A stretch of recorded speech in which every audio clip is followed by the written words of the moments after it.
Alors, 4D mobile. Ce produit est la solution qui vous permettra en fait de développer des applications mobiles avec 4D. Alors, 4D mobile, tout ce qui est mobilité devient extrêmement important. Nous vivons une époque extraordinaire avec tellement d'opportunités de développement d'applications mobiles. Alors, il y a beaucoup d'écrans autour de nous.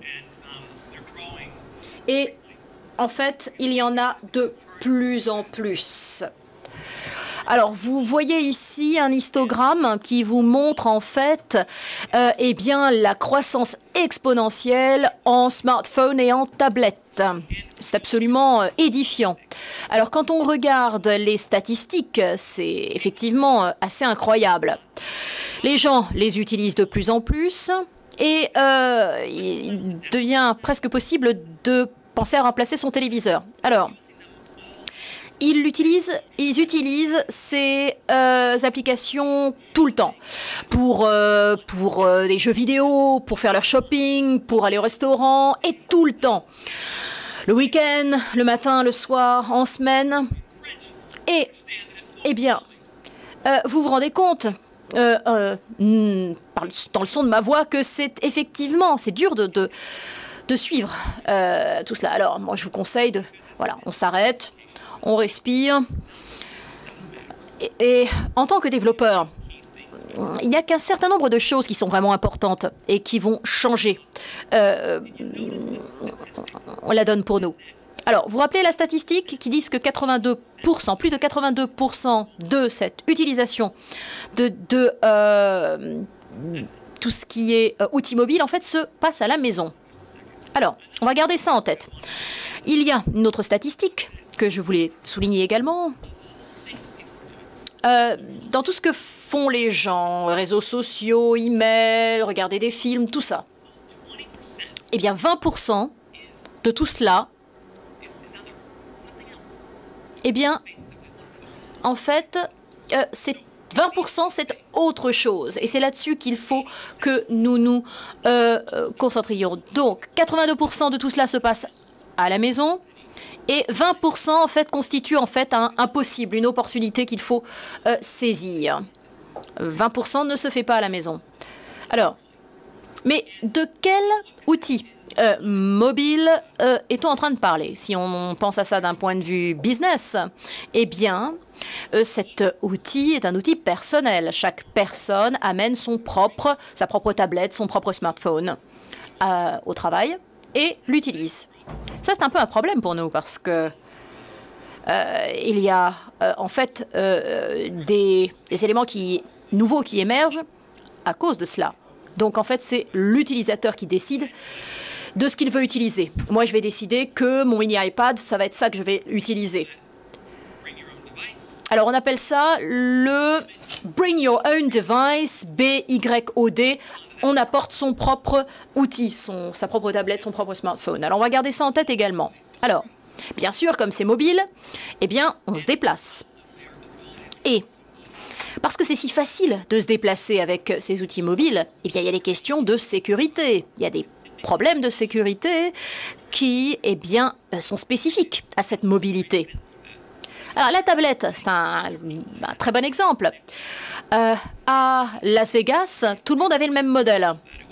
Et quand j'ai rallumé ma tablette pour voir mes notes, eh bien, ce n'était pas ma tablette, mais c'était celle de quelqu'un d'autre. Donc, c'est pas le fait que les gens les volent. Non.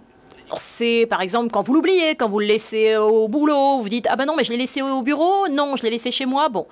Donc, il y a tout un tas de problèmes de sécurité qu'il faut avoir à l'esprit. Alors, mise à jour d'application, eh bien, tout est changé également dans ce nouveau monde mobile. Avant, eh bien, c'était sur votre bureau, le bureau de votre ordinateur, et il y avait un professionnel d'informatique qui venait faire votre mise à jour, des nouveaux logiciels, etc. Donc, vous partiez en vacances ou vous alliez voir un client, et pendant votre absence, cette mise à jour était faite. Maintenant que tout est mobile, eh bien, on ne peut plus faire ces mises à jour, parce que ma tablette, vous n'allez pas me la prendre. J'en ai besoin sans arrêt, je ne vous la donnerai jamais. Donc, à cause de cela, eh bien, il y a un petit problème. La solution est assez simple. Eh bien, il faut en fait, eh bien, faire ça en push, c'est-à-dire, eh bien, proposer nous-mêmes des mises à jour. Eh bien, avec ces trois domaines clés, je vais vous parler des différentes options et ce que l'on vous suggère. Afin de faire des applications mobiles, vous pouvez avoir une application compilée que l'on met sur votre téléphone par le biais d'une caractéristique déployée où l'on compile l'application, ou bien vous faites une application web où le client, en fait, est un moteur de recherche qui arrive avec son appareil, Home, Safari, par exemple. On va parler donc tout d'abord des applications natives, à savoir une application compilée. Alors, quels sont les problèmes qui émergent lorsqu'on essaie donc de construire une application native? La première chose à garder à l'esprit, c'est que les appareils que vos utilisateurs ont, eh bien, ils les ont apportés eux-mêmes. Alors, quels différents types d'appareils sont disponibles? Eh bien, beaucoup. Et ça, c'est un problème parce que vous êtes tous dans le domaine du développement 4D et il faut donc maîtriser tous ces langages pour que ces applications fonctionnent dans un environnement compilé. Il faut apprendre C# et le déployer, par exemple. Et ça, c'est beaucoup d'apprentissage. Et ce que font les gens, en fait, c'est qu'ils louent différentes expertises. Et c'est la façon dont vous dépensez vos revenus. C'est un souci quand même. La chose dont je voudrais vous parler maintenant, c'est de prendre cette application et de la mettre sur un appareil. J'ai parlé de déploiement, et vous avez trois endroits différents pour les déployer. Trois sociétés différentes. Je vais vous parler de Apple, par exemple. L'App Store, c'est un succès phénoménal. Ils font vraiment beaucoup d'argent, 20 à 30% de l'application. Et ils veulent avoir des applications vraiment avec beaucoup de succès sur leur store. Donc pour eux, il s'agit donc d'applications avec des millions d'utilisateurs, ce qui ne correspond pas donc au public que vous avez pour une application business. Donc lorsque vous voulez faire quelque chose avec eux, ils ne vous écoutent pas. Lorsque vous voulez mettre quelque chose sur l'iPad en natif, il faut leur parler. Et ça, c'est une relation business qui n'est pas très bonne pour vous. Je vais donc vous parler des deux autres endroits.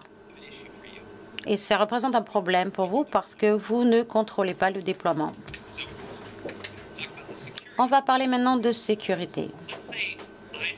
Disons par exemple que j'échange ma tablette avec quelqu'un et que j'ouvre cette tablette et que je vois « Oh, il y a une application que je n'ai jamais vue auparavant. Comment cela fonctionne-t-il » Ça pourrait être un souci parce que cette application donc est laissée ouverte et contient des informations donc sensibles. Les données de vos clients pourraient être dans cette application. Même si cette application ne fonctionne pas donc dans le contexte arrière, eh bien il y a peut-être donc des données qui sont un peu sensibles. Donc il faut s'assurer que ces données ne sont pas disponibles sur l'appareil. Donc il s'agit donc d'un appareil d'un utilisateur qui peut, par exemple, décider de ne pas avoir donc un code pour accéder aux applications. Et cet appareil pourrait tomber dans les mauvaises mains s'ils perdent, par exemple, leur appareil ou si on le leur subtilise. Autre chose sur le déploiement. Lorsque le système d'exploitation est mis à jour, eh bien, ce n'est pas votre décision. Leur système d'exploitation. Par exemple, si Apple donc a un nouveau système d'exploitation pour leur tablette, par exemple, eh bien, ce n'est pas vous qui décidez quand cette mise à jour est faite, parce que votre application à ce moment-là peut ne pas fonctionner avec le nouveau système d'exploitation. Par exemple, Franck a un nouveau système d'exploitation et votre application ne fonctionne plus. Vous essayez de régler le problème et alors que vous réglez le problème, vous essayez ensuite de le déployer et Apple va vous dire non, en fait, je vais vous en parler dans une semaine ou dans 2 semaines. Et Franck ne peut pas travailler et vous avez un vrai problème à ce moment-là. lorsqu'on parle de ces différents espaces, donc la question est, est-ce qu'il est logique de développer une application native? Donc, je vais vous demander de répondre non ou nein. En fait, la réponse, en effet, est non. Est-ce qu'on devrait donc construire des applications natives? Non, ce n'est pas la bonne solution. J'aime bien un petit peu forcer la main au public. Donc, on va regarder maintenant les mêmes problèmes en ce qui concerne les applications web, donc à savoir une application du moteur de recherche du web. Donc, apportez vos propres appareils. Donc, cette liste immense de différents appareils, cette liste qui s'allonge jour après jour, que devez-vous apprendre pour construire une application web? Il faut apprendre le HTML, le CSS et le JavaScript. 3 langages qui sont vraiment très liés. Mais ça c'est une solution pour tous les espaces web. Il y a des différences, notamment en termes de taille d'écran, etc. Mais l'environnement que vous apprenez et dans lequel vous développez est un seul environnement. Et ça, c'est extrêmement intéressant pour vous en tant que développeur web. Donc, vous construisez votre application, elle commence à fonctionner, vous la testez et maintenant, le temps est venu de la déployer. Ce qui est très bien avec une application web, c'est que vous pouvez donc choisir nombre d'espaces pour développer votre application dans le réseau local de votre client, dans votre bureau. En quelque sorte, vous pouvez donc avoir des sociétés qui vont accueillir votre application telle qu'Amazon ou bien un ASP local. Vous pouvez donc mettre un rack chez ce prestataire et avoir votre application déployée. Vous avez le pouvoir de décision, vous avez donc une certaine flexibilité. Vous ne devez pas travailler avec Apple, vous pouvez le faire vous-même. Vous n'avez pas un partenaire business, vous n'avez plus un partenaire business qui vous prend de plus en plus et ne vous donne pas en retour. Les applications web, donc, repose sur un client assez intelligent, à savoir le browser, le moteur de recherche, qui devient de plus en plus intelligent. Et l'un des concepts clés, en fait, c'est un environnement sans schéma. C'est-à-dire, lorsque vous développez l'application, il y a quelque chose dont vous gardez la trace, c'est la session sur le moteur de recherche. Et alors que vous obtenez des données du moteur de recherche, eh bien, c'est lié à cette session. Lorsque la session expire, et c'est ce qui arrive, il n'y a plus de relation avec le serveur. Il faut réétablir cette relation. Et donc, les données, en général, sont uniquement disponibles au cours de la session. Et donc, les données de votre utilisateur ne sont pas véritablement sur l'appareil de façon continuelle. Lorsque vous perdez l'appareil, et que quelqu'un d'autre le démarre, il n'y a rien pour eux. Ils doivent en fait se connecter. Et vous ne pouvez pas forcer le login, la connexion. Et ça, c'est très intéressant parce que les données ne sont pas laissées donc dans l'appareil qui a été volé et personne ne peut y avoir accès. La dernière chose dont je voudrais vous parler, c'est la compatibilité arriérée. Ça, c'est vraiment un gros sujet pour moi. Ce que je fais pour Fordé, entre autres, c'est que j'établis donc un consortium 3W4D. C'est donc une entité donc de différentes sociétés pour le web. Donc 40 sociétés qui sont impliquées dans les technologies de pointe qu'on va ajouter au web. Les choses telles que Sockets, par exemple. Les améliorations que l'on voit en permanence. Et lorsque je suis à une réunion avec Apple qui parle de Safari, Google qui parle de Chrome, Mozilla qui parle de Firefox, oui, bien sûr, Microsoft est là et ils sont très impliqués également. Ils disent tous, oh, on a bien aimé ce qu'on a mis cela et chacun donc discute dans son coin sur leur réalisation. Mais en fait, ce qui est commun sur le web, c'est que c'est très massif, c'est énorme. Et l'idée donc de mettre à jour le web, les web documents, eh bien c'est impossible. Il y a un mantra en fait que toutes ces personnes ont, à savoir, vous ne pouvez pas casser le web. Si l'un d'entre eux disent « Oh, ça serait pas mal si on avait donc des capacités multithread sur le moteur de recherche », eh bien, ils font ça, mais sans donc mettre à bas la comptabilité backward, arriérée, par exemple. Et donc, tout ce qui est mis en place, tout ce qui est donc conçu, en fait, a une compatibilité donc qui en fait s'applique à tout ce qui a été fait auparavant. Donc, lorsque je dis est-ce qu'on devrait donc concevoir des applications web, et la réponse est oui, nous devrions. Et la solution qu'on a pour vous, c'est le 4D mobile. Le 4D mobile, eh bien, c'est deux choses en fait. En fait, trois choses. Alors, c'est le 4D version 14. C'est l'entreprise Wakanda et notre connecteur pour le 4D. En fait, je vais laisser tout cela comme ça, mais en fait, ça permet à Wakanda et 4D version 14 à communiquer. Je vais maintenant vous parler uniquement de Wakanda. Wakanda est très similaire au 4D, mais se concentre sur les technologies du web. Donc, il y a un outil de développement, un serveur de déploiement pour donc exécuter les applications et un client runtime. En fait, c'est un stack pour développer des applications web. Il y a également un outil administratif, un outil de surveillance, toutes ces choses-là. Le studio Wakanda a une base de données et un outil de modélisation de ces bases de données, a un débuggeur donc à distance et local. Il y a également une gestion des permissions. C'est également donc une interface des utilisateurs graphiques. Par exemple, vous faites des applications dans 4D et vous faites des pages dans Wakanda. Le serveur Wakanda DB est un moteur de base de données que vous connaissez tous, mais légèrement différent.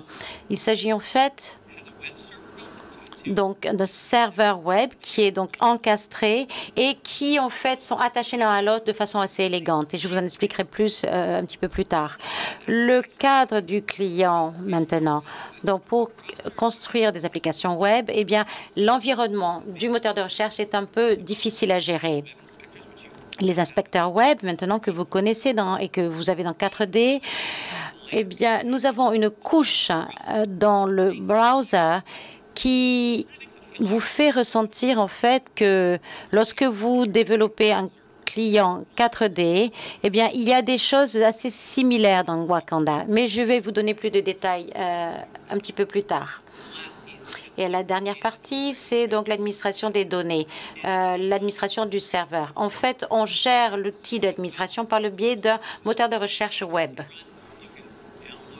Vous pouvez donc avoir tous ces outils et vous vous attendez à ce que donc ces outils soient dans le serveur du web.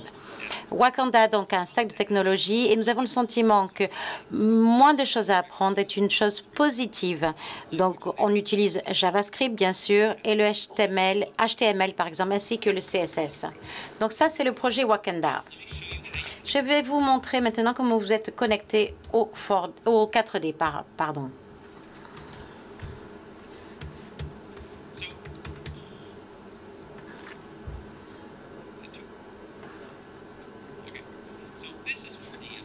Donc voici le 4D. Je suppose que vous connaissez tout cela bien mieux que moi. On regarde dans la structure d'une base de données très simple. Donc une société et des contacts. Ce que je veux vous montrer, c'est que donc j'ai une relation entre les deux et j'ai nommé cette relation.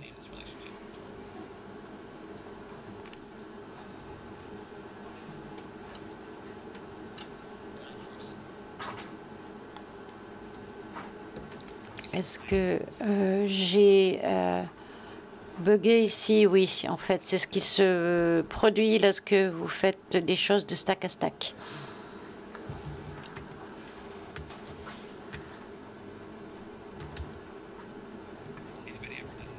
Est-ce que vous avez déjà fait tout cela?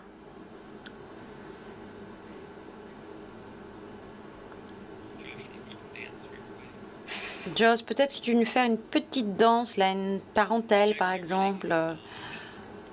En fait, j'exécute ce projet sur un serveur 4D, donc je vais continuer, je vais l'ouvrir.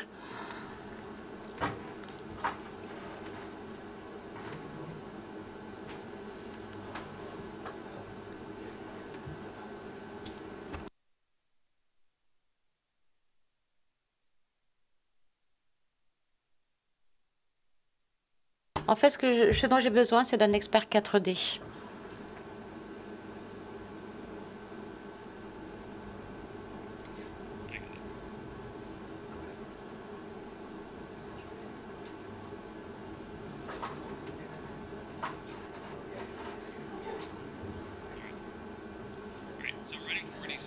Ok, je gère donc le serveur 4D localement. Je m'y connecte. Et je voudrais montrer cette relation, en fait. Ici, cette relation que j'ai entre ces deux champs, en fait, je les fasse nommer de façon très précise pour que Wakanda les comprenne. Donc, si je me concentre donc sur cette relation, entre autres, alors ça vient d'un tableau de la société. On regarde les contacts. Nous l'avons appelé contact, cette relation. Et ensuite, à l'intérieur donc du tableau contact, nous avons appelé la relation compagnie. Avant que je connecte Wakanda au système, je dois faire quelque chose. Donc, je vais demander à un expert 4D de m'aider. Oui, c'est moi l'expert. Alors, quelles sont les différentes étapes que l'on doit faire pour que 4D soit prêt à être accéder, enfin, pour que Wakanda soit prêt à accéder à 4D. Ensuite, donc, vous avez donc le tab web ici, donc un onglet web. Donc, je mets cela en place. Donc, c'est le serveur web que Wakanda utilise, oui. L'étape suivante, c'est que je m'en vais. C'est tout ce que vous avez à faire? Waouh, super. Donc, nous avons donc migré une base de données. Nous sommes passés donc à 4D version 14. C'est tout ce qu'il faut faire. Donc, maintenant, il faut voir ce qu'on fait dans Wakanda pour dire à Wakanda comment se connecter à 4D. Donc, je vais essayer de créer une nouvelle solution. On va appeler ça donc le 4D Summit EU. Cela crée donc une application Wakanda pour nous. Et nous avons ici un modélisateur de données pour Wakanda. Je vais l'appeler par exemple le local. Donc ça pourrait être un tableau local, une table locale. Mais je peux également attacher donc une base de données 4D. C'est ce que je veux faire en fait. Je vais essayer de recréer ma structure de données dans Wakanda.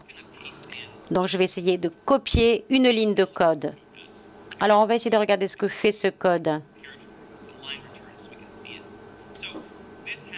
En fait, ceci a l'objet modèle qui est notre moteur de données dans Wakanda et on l'a fusionné à l'extérieur du catalogue et on le renomme donc 4D à distance, Remote 4D. Ensuite, je vais utiliser donc une adresse API locale parce que c'est exécuté sur cette machine et j'exécute donc le serveur 4D sur 19.17. Et j'utilise en fait donc l'utilisateur concepteur parce que je veux avoir tous les droits ici. Donc on va sauvegarder ceci et lorsque je le sauvegarde, vous n'avez pas le modèle parce qu'il s'agit donc de notre moteur de données local. En fait, au lieu de cela, elle nous a donné un autre fichier qui a deux tableaux à l'intérieur. Donc la société, la compagnie et les contacts. Et ça, c'est la base de données de 4D. C'est une représentation de la base de données de 4D. Donc, il fallait que j'ai un expert donc 4D pour faire clic sur la boîte. Et ensuite, il a fallu que j'écrive une ligne de code. Et donc, c'est la façon dont je peux avoir donc ces données de 4D dans Wakanda. La table compagnie donc à toutes les données plus une où c'est marqué donc contact. Ça c'est le nom de la relation. Donc il a utilisé le nom pour en faire un attribut et nous allons utiliser cet attribut pour d'autres relations. Et ça, c'est important pour la structure. Donc, qu'allons-nous faire avec tout cela? Nous allons ouvrir une page web. Et je vais donc vous expliquer. Il s'agit d'une page HTML. Et elle n'a rien du tout dans cette page. Donc, on va y ajouter des choses. Et vous allez remarquer ici que ici, j'ai donc... c'est ce que Wakanda appelle donc les tables. C'est un langage différent. Donc ici, vous avez les deux qui viennent de 4.2. D'un point de vue Wakanda, il n'y a rien de différent. L'une est une base de données 4D, mais Wakanda travaille de la même façon, ce qui est appréciable. Donc je vais donc étendre donc ce que nous avons dans compagnie, donc les champs compagnie, ce qu'on appelle un attribut, et je vais donc le glisser, le déposer sur la page HTML. C'est un petit outil qui vous permet de faire des widgets. Les widgets c'est des objets formes dans Wakanda. Et je vais choisir une grille, un objet formulaire grille, et je vais dire donc créer. Create. Ce que j'ai fait en fait ici, c'est que j'ai généré un CSS HTML dans JavaScript pour qu'il fonctionne. Donc ça fait ce genre de choses énormément pour vous. Je vais donc sauvegarder cette page et je vais donc lui dire run, exécuter. Donc la base de données de Wakanda, lorsqu'elle commence, lorsqu'elle débute, eh bien, elle se connecte au serveur 4D et donc on est sauvé.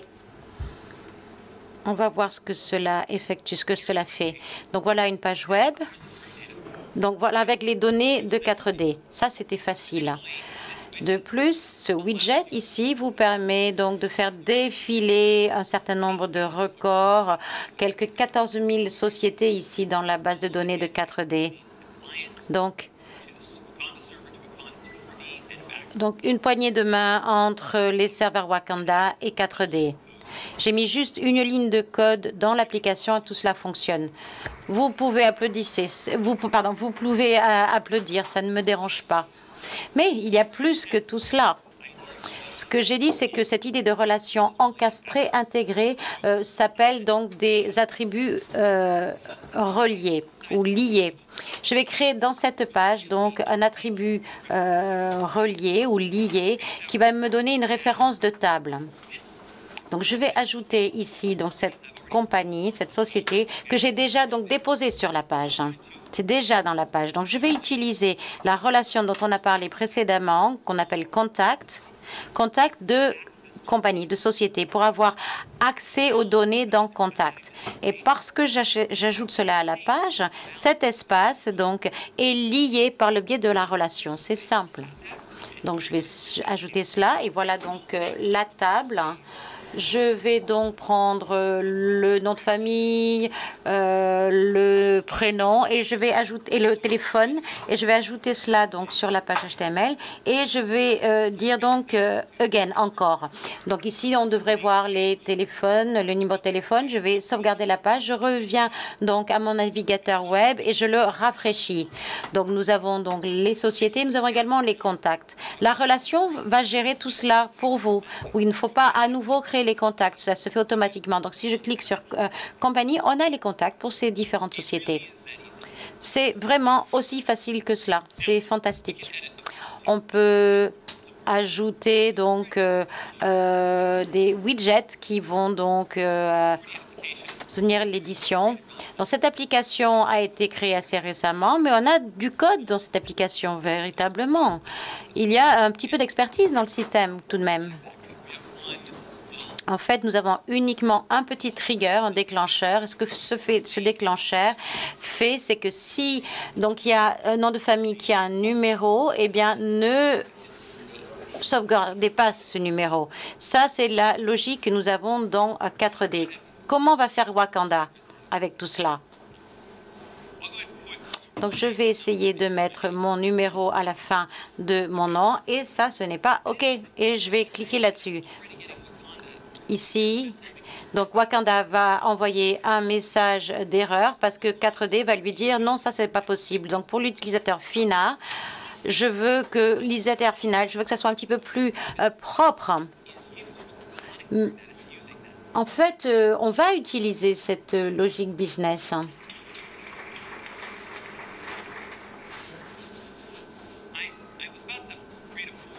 J'allais créer un formulaire, etc. Mais on est vraiment court au niveau du temps et on a vraiment des classes qui vont aborder tout cela. Donc, on va avancer un petit peu et repasser aux slides, aux diapositives.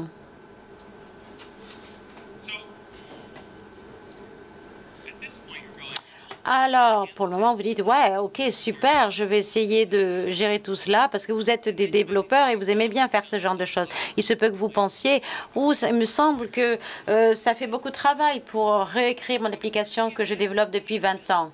Mais il faut vous demander, est-ce que vous devez véritablement réécrire et reconstruire toute votre application? Non. En fait, qu'est-ce qui doit être mobile? Quelle partie de votre application? Vous êtes les seuls à pouvoir répondre. Qu'est-ce qui doit être mobile? Essayez de réfléchir, par exemple, à vos employés. Qu'est-ce que cela signifie pour eux? La mobilité signifie de la flexibilité. Si vous avez des employés qui sont flexibles, eh bien, pour être réaliste, l'employé va travailler plus. C'est pas sympa de dire ce genre de choses, mais parce que j'ai mes appareils mobiles, eh bien, je suis plus en connexion avec les gens avec qui je travaille. Je vérifie mes emails en permanence. Et si cette application a cette caractéristique, vous avez la possibilité de servir vos clients davantage. Donc, la flexibilité permet au l'utilisateur final de travailler de différentes façons et plus longtemps. Et je vous encourage, lorsque vous pensez à la mise à jour de vos systèmes dans votre base de données 4D, dans l'espace mobile, je ne vous encourage pas à la reconstruire parce que vous allez la reconstruire sur l'espace web du client.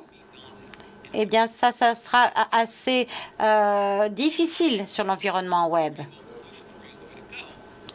La solution 4D mobile, eh bien, c'est la solution qu'il vous faut parce que vous n'allez pas reconstruire l'application dans son ensemble. Non, vous allez juste reconstruire, par exemple, le reporting. Vous n'allez pas faire votre rapport pour tous les écrans. Il s'agit de choses différentes. Vous ajoutez une spécificité. Alors, le 4D mobile va être donc une amélioration de votre application. Vous ajoutez de la flexibilité, mais vous n'allez pas complètement reconstruire votre application. Et là, ça devient plus intéressant parce qu'à présent, vous n'allez pas vous dire « Oh, tout ce travail ». Non, non, non. Qu'est-ce que je vais pouvoir donc améliorer dans mon application qui va la rendre meilleure pour mes utilisateurs finaux? Ils veulent avoir quelque chose de mobile, bien sûr, vous allez améliorer la mobilité. Mais quoi dans mon application va être logique? Qu'est-ce qui va être logique de rendre mobile dans cette application? Alors, je vais reprendre mon iPad. Merci Anne. Cet iPad ici, en fait, c'est l'iPad numéro 2. Et en fait, gère donc l'iOS 7. Exploite l'iOS 7. Donc, j'ai le dernier système d'exploitation juste avec donc un URL que je colle dans la barre ici. Et à présent, ce que cela a fait, eh bien, cela s'est connecté sur le serveur Wakanda. Le serveur Wakanda est connecté au serveur 4D et donc ce que vous voyez ici, c'est le serveur 4D. Et je vais vous le prouver dans une minute. Mais vous pouvez remarquer ici que cette application web a une petite barre en haut qui ressemble donc à un navigateur. Cela prend de la place, ce n'est pas nécessaire. Donc pour gérer ce problème, je vais juste ajouter donc à l'écran d'accueil. Est-ce qu'il est possible de faire cela? Donc ça, c'est son nom, on va dire ajouter. Donc cela ferme le navigateur et cela montre une icône, comme une application native en fait. Mais en fait, il s'agit de l'application du web. Donc je vais la lancer à nouveau. Et on voit la même application à présent, mais sans la barre en haut. C'est une application pour l'écran, comme une application native en fait. Donc, je suis dans une conférence, par exemple, je ne sais pas, à Paris. Et l'un des clients de la société pour laquelle je travaille m'a payé un verre. Et donc, Je vais dire que, alors que j'avais une conversation avec eux, ils m'ont dit qu'ils travaillaient pour 4D. Je me dis, 4D, qui c'est cette personne? Enfin, de toute façon, je capture ça dans mon application 4D. J'établis donc une nouvelle société. On va l'appeler donc 4D Summit.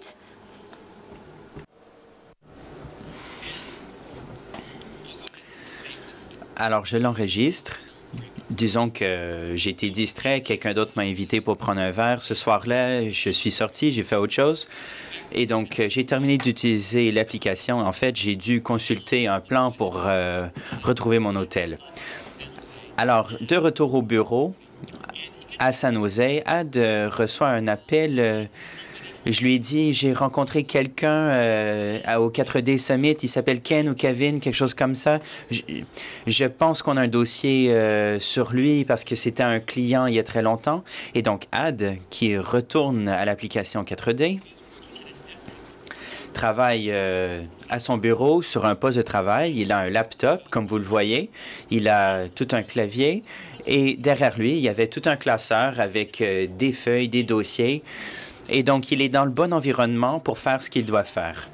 Il fait de la recherche sur un client et donc il poursuit les informations qui ont été transmises. Il sort un dossier et trouve de qui il s'agissait et ajoute cette personne au dossier. Donc, c'était qui exactement? Je sais pas, je suis en train de prendre un verre dans un bar et donc, lui, il fait le travail que vous faites au bureau.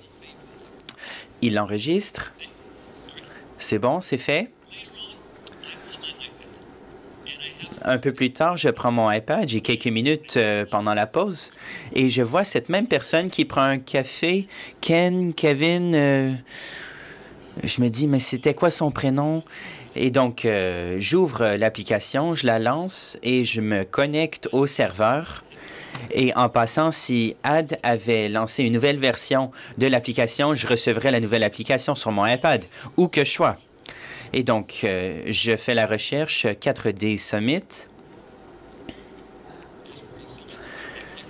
Voilà, donc 4D Summit, je clique dessus et tout en bas, je vois le nom de la personne. Il s'agit de Ken. C'est une amélioration de votre application grâce à 4D Mobile.